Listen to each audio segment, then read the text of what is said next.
भारत एक लोकतांत्रिक देश है और लोकतंत्र की असली ताकत उसके न्यायपालिका में छुपी होती है। क्या आपने कभी सोचा है हमारे न्याय तंत्र का सबसे बड़ा संरक्षक कौन है?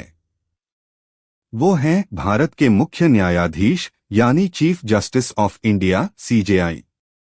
सीजेआई केवल सुप्रीम कोर्ट के प्रमुख ही नहीं बल्कि पूरे न्यायपालिका के मुखिया होते हैं। उनकी कुर्सी सिर्फ एक पद नहीं है बल्कि करोड़ों भारतीयों की न्याय और अधिकारों की उम्मीद है। आइए एक पल के लिए सोचिए, जब किसी नागरिक के साथ अन्याय होता है, जब कोई सरकार अपनी सीमाएं पार करती है या जब संविधान के मूल्यों पर संकट आता है, तो कौन है वो व्यक्ति जो संविधान की रक्षा करता है? वो हैं भारत के मुख्य न्यायाधीश। सीजेआई का काम केवल केस सुनना नहीं है।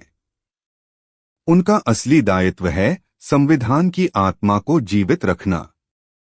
सुप्रीम कोर्ट में दी जाने वाली हर ऐतिहासिक जजमेंट, चाहे वो मौलिक अधिकारों से जुड़ी हो, लोकतंत्र की रक्षा से या समाज के बड़े सवालों से, उस पर उनकी गहरी छाप होती है।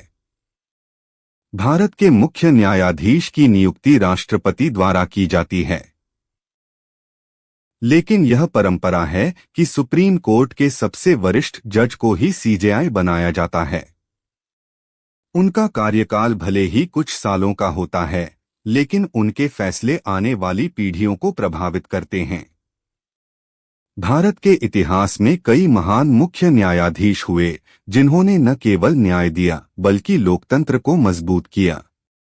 सीजेआई को यूं ही लोकतंत्र का प्रहरी नहीं कहा जाता, क्योंकि जब संसद और कार्यपालिका की सीमाएं धुंधली हो जाती हैं, तो वही हैं जो संविधान की रोशनी से देश का रास्ता दिखाते हैं। तो अगली बार जब आप